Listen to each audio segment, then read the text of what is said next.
The queen's recovery, though real, was fragile. The kind of fragile that made every servant in the palace walk softer through the corridors, every guard stand a little straight at his post, every minister choose his words with greater care in the king's presence.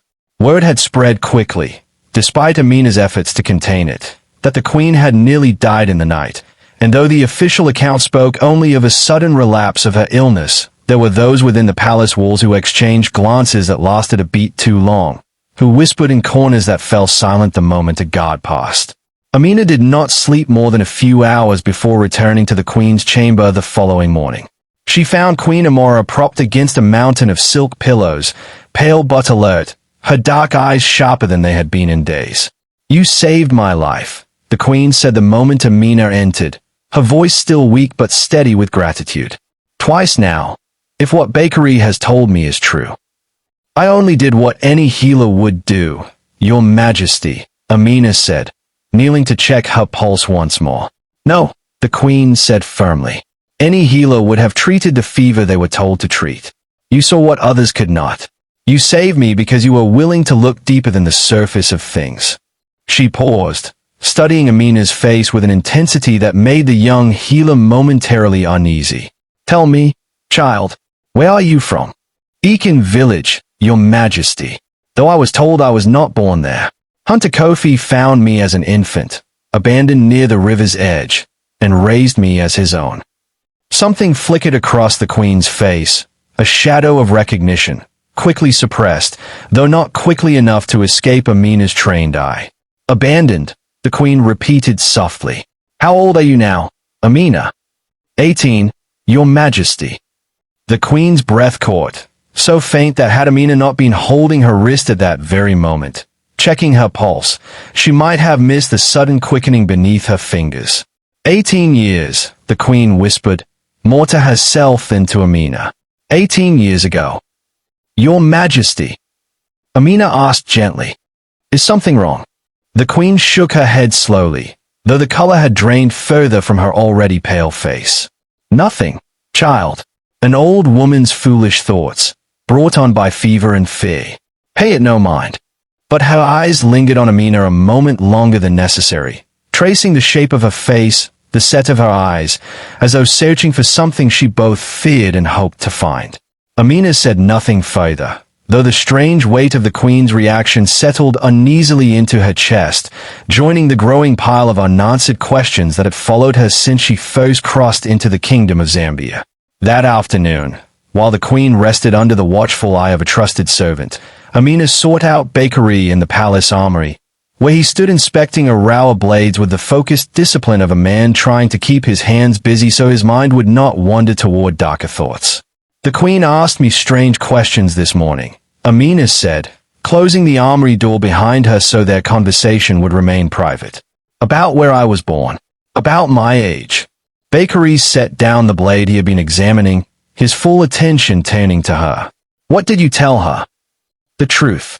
That I was found abandoned as an infant near the river outside Ekin Village, raised by Hunter Kofi. When I told her I am 18 years old, her reaction was unusual, as though the number meant something to her beyond simple curiosity." Bakari's brow furrowed, and for a long moment he said nothing, though Amina could see the calculations moving behind his eyes. 18 years, he said slowly. "Princess Zara is also 18 years old. Born the same season, if I recall the court record correctly." The words settled between them like a stone dropped into still water, sending ripples outward that neither of them dared name aloud just yet. "You think," Amina began, but could not finish the thought, her voice trailing into uncertain silence. "I think," Bakari said carefully, "that a village healer does not simply appear beside a river as an infant with no explanation. In the same season a princess was born to this very kingdom, without there being some thread connecting the two events. I do not yet understand what that thread is. But I no longer believe in coincidence, Amina. Not after what we have already uncovered." Amina felt something cold and electric move through her chest, equal parts fear and a strange, unbidden hope. "If I am somehow connected to the missing birthmark, to Zara's true identity, then we tread more carefully than ever," Bakari said, his voice firm. If someone within this palace replaced the true princess with a false one 18 years ago, and you are somehow part of that mystery, then you are in far greater danger than either of us realized. Whoever orchestrated that deception would not hesitate to remove anyone who threatens to expose it, including, perhaps especially, the true princess herself, wherever she may be. The full weight of his words pressed down upon Amina like a physical thing. She thought of the strange familiarity she had felt upon first seeing the palace towers, the ache in her chest that she could not name, the queen's trembling reaction to her age. She thought, too, of Hunter Kofi, the gentle old man who had raised her with such quiet devotion, who had never once spoken of finding her as though there were secrets buried beneath his silence. "I need to speak with Hunter Kofi," she said suddenly. "He found me. He would know if there was anything unusual about the day he discovered me, anything that might explain how an infant came to be abandoned by a riverbank in Eakin village. I will send a rider to bring him here," Bakari said, discreetly. "We cannot risk drawing attention to why we seek him." Amina nodded, grateful for his steadiness even as her own thoughts spun with questions she feared to answer. "Thank you, Bakari, for believing me, for believing in all of this, strange as it must sound. I have spent my whole life protecting this royal family," Bakari said quietly.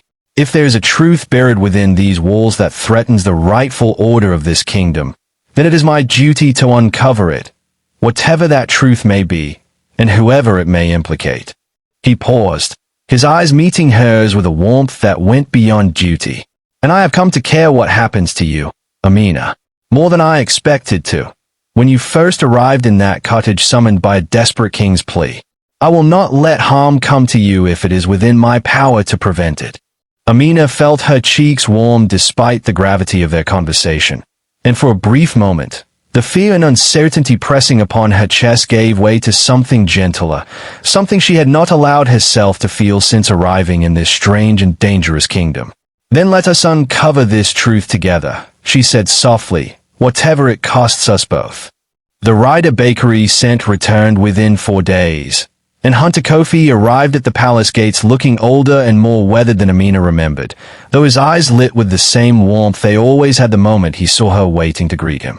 "Amina," he said, embracing her tightly, "I have worried for you every day since you left Eakin village."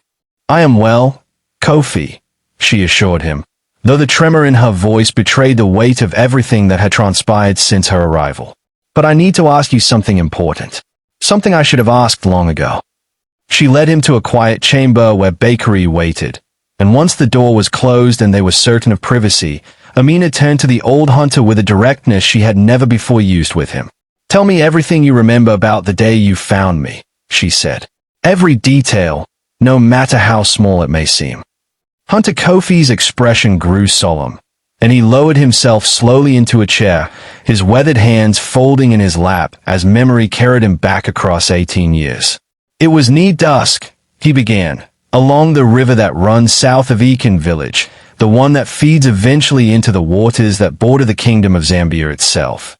I had gone to check my traps when I heard crying, the unmistakable sound of an infant, though I could not imagine how such a small child had come to be alone in that wilderness." "Go on," Amina urged gently.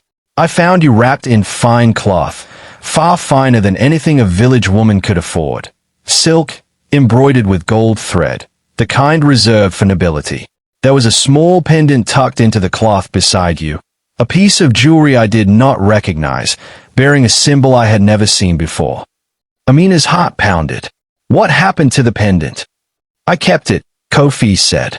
"I always intended to tell you of it when you were old enough to understand, though I confess I feared what such a discovery might mean for a simple village girl to carry such knowledge. I did not know if it marked you as the child of nobility or the child of thieves who had stolen such finery. I chose, perhaps foolishly, to protect you from a truth I did not understand, rather than risk exposing you to dangers I could not predict." "Do you still have it?" Bakari asked, leaning forward with sharp interest. "I do," Kofi said, reaching into the folds of his traveling cloak and producing a small, cloth-wrapped bundle. He unwrapped it carefully, revealing a delicate golden pendant shaped like a crescent moon cradling a single star. Amina's breath left her lungs entirely as she stared at the pendant. It was identical to the description of the royal birthmark she had discovered was missing from Princess Zara's shoulder. The same crescent moon, the same solitary star, rendered here in gold, rather than flesh, as though someone had crafted a physical token of the very mark that should have been carried upon a true heir's skin. "This is the royal seal of Zambia," Bakary said, his voice hushed with astonishment as he took the pendant carefully into his hands, examining it in the candlelight. "I have seen this symbol only once before, upon the birthmark of every true heir to this kingdom's throne." Amina felt the room tilt slightly around her, the full weight of understanding crashing over her all at once. "Kofi," she whispered, "are you telling me that I do not know for certain, child," Kofi said gently, though his eyes were filled with a sorrow that suggested he had long suspected more than he had ever dared to voice. "But I have wondered every day for 18 years whether the infant I found abandoned by that riverbank was meant for a destiny far greater than the one I gave her. I chose to raise you as my own, to give you a life of simple purpose and quiet love, because I feared what the alternative might have cost you. Perhaps I was wrong to keep this from you for so long. Perhaps you deserved to know the truth long before now." Bakary looked up from the pendant, his eyes meeting Amina's with a gravity that mirrored the storm of emotions rising within her own chest. "Amina," he said quietly, "if this pendant truly belongs to the royal bloodline of Zambia, and you were found wearing it as an infant abandoned near this very kingdom's border, in the same season Princess Zara was born, then I may be the true princess of Zambia," Amina finished, her voice barely more than a breath, the words feeling both impossible and, somehow, inevitable, as though some part of her had known this truth all along without ever having the words to name it. The silence that followed stretched long and heavy, broken only by the distant sound of palace life continuing beyond the closed door. Servants moving through corridors, guards changing their posts, a kingdom carrying on entirely unaware that the very foundation of its royal lineage might be built upon a secret 18 years buried. "We cannot reveal this yet," Bakary said finally, his voice low with urgency. "Not until we understand who orchestrated the switch, and why. If someone within this palace replaced the true princess with a false one, they did so deliberately, and likely violently. Whoever committed such an act would not hesitate to silence anyone who threatens to expose the truth now, including you, Amina, and possibly even Hunter Kofi, simply for having kept that pendant safe all these years." "He is right," Kofi said, nodding gravely. "I should never have brought this into the palace at all, had I known the danger it might invite. But I could not in good conscience keep such truth from you any longer. Not when your very life may already be entangled in whatever conspiracy unfolds within these walls." Amina took the pendant from Bakary's hands, feeling its weight settle into her palm. Cold metal carrying 18 years of hidden history, of stolen identity, of a truth that had waited patiently for the moment it would finally surface. "Whoever did this," she said, her voice hardening with a resolve she had not known she possessed until this very moment, "took more than a throne from an infant who could not yet speak for herself. They took a mother's chance to raise her true daughter. They took a father's right to know his own child. And they nearly cost the queen her life, simply to protect a lie built upon another child's stolen birthright. Then we will uncover the truth," Bakary said firmly, "and we will do so carefully, methodically, until we know beyond doubt who is responsible, and until you are safe enough to claim whatever truth this pendant reveals." Hunter Kofi reached out and took Amina's hand gently in his own weathered fingers. "Whatever you discover, child, know that the years I spent raising you were never a burden, nor a lie. Whether you are a village healer or lost princess, you have always been, and will always remain, the daughter of my heart." Tears gathered in Amina's eyes as she embraced the old hunter who had given her a childhood full of love despite the uncertainty that had shadowed her very origins. "Thank you, Kofi," she whispered, "for protecting me all these years, even when the truth was heavier than either of us understood." That night, Long after Hunter Kofi had been given quarters within the palace and the candle throughout the corridors had burned low, Amina stood alone upon the balcony outside her chamber, staring out at the vast kingdom stretching beneath a canopy of stars. Somewhere within these very walls, a woman lived as Princess Zara, wearing a title that may never have belonged to her, while the true heir to Zambia's throne had spent 18 years believing herself nothing more than a healer's orphan daughter.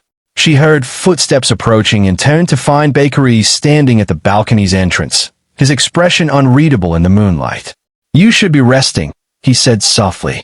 "How can I rest?" Amina replied, "when everything I believed about myself has shifted beneath my feet in the span of a single afternoon." Bakary moved to stand beside her at the balcony's edge, both of them looking out over the sleeping kingdom below. "Whatever truth this pendant reveals," he said quietly, "you are still the same woman who saved the queen's life not once, but twice. The same woman who has shown more courage and wisdom in these past weeks than most within this palace show in a lifetime. A birthright does not create character, Amina. It only reveals what was already there." She turned to look at him, moved by the sincerity in his voice, the steadiness that had become, in these short weeks, something she had come to rely upon more than she cared to admit. "You have stood beside me through all of this," she said softly, without hesitation, without doubt. "From the very first night I confessed what I saw upon Zara's shoulder." "Why?"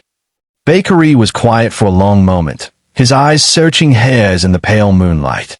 "Because from the moment I met you," he said finally, "I recognized something in you that I could not explain, a strength, a warmth, a way of seeing truth even when the world around you tried to obscure it. I did not need a royal pendant to know that you were someone worth standing beside, Amina. I knew it the very first time I watched you kneel beside Princess Zara's wound with such gentle, unwavering care." The space between them seemed to shrink, the weight of unspoken feeling finally pressing forward into words neither of them could any longer contain. "Bakary," Amina whispered, "whatever happens in the days ahead, whatever truth we uncover about my birth, about this kingdom's stolen throne, I do not wish to face it without you beside me." "You will never have to," he said, reaching out to gently take her hand in his. "Whatever comes, Amina, princess or healer, orphan, I am yours to stand beside, for as long as you will have me." The stars above Zambia bore silent witness to the quiet vow exchange between them upon that balcony, even as, somewhere deep within the palace's shadowed halls, another set of footsteps moved with far less noble purpose, a figure cloaked in darkness, slipping unseen toward the chambers of a young woman who had spent 18 years wearing a crown that was never truly hers, carrying with them a purpose far more sinister than either Amina or Bakary yet suspected. The kingdom of Zambia slept on, unaware that the truth long buried beneath its golden towers was beginning, at last, to stir, and that before the sun rose again, another life within those walls would hang in the same delicate balance that had so nearly claimed the queen's own. The corridor outside Princess Zara's chamber lay wrapped in the particular stillness that comes only in the deepest hour before dawn, when even the palace's most dedicated guards begin to fight the pull of exhaustion, when candles gutter low in their sconces and shadows stretch longest across stone floors worn smooth by centuries of royal footsteps. It was in this hour, this narrow window between vigilance and vulnerability, that the cloaked figure moved. They kept close to the wall, avoiding the pools of torchlight that spilled from the wall-mounted braziers, their steps measured and silent, the steps of someone who had walked these halls so many times that darkness posed no true obstacle. At the door to Zara's chamber, they paused, listening for any sound from within, the soft, even breath of sleep, nothing more. Satisfied, the figure produced a small key, one that should not have existed outside the hands of the royal household's most trusted stewards, and slipped inside. Princess Zara stirred but did not wake as the figure crossed to her bedside, standing over her sleeping form for a long moment before reaching into the folds of their cloak and withdrawing a small vial, not unlike the one Amina had discovered hidden in the kitchen storeroom days before, though this one contained something far swifter, far more merciless than the slow poison that had been used against the queen. "Forgive me," the figure whispered, so quietly the words barely disturbed the air. But you have become a liability I can no longer afford. The vial stopper had barely begun to loosen when a sound from the corridor outside, the unmistakable clink of armor, the deliberate footsteps of a night guard on his rounds, sent the figure freezing in place. They waited, breath held, until the footsteps passed and faded into silence once more. But the moment had cost them their nerve, and with a final glance at the sleeping princess, the figure withdrew the vial, returned it to their cloak, and slipped from the chamber as silently as they had entered, retreating into the shadows from which they had come.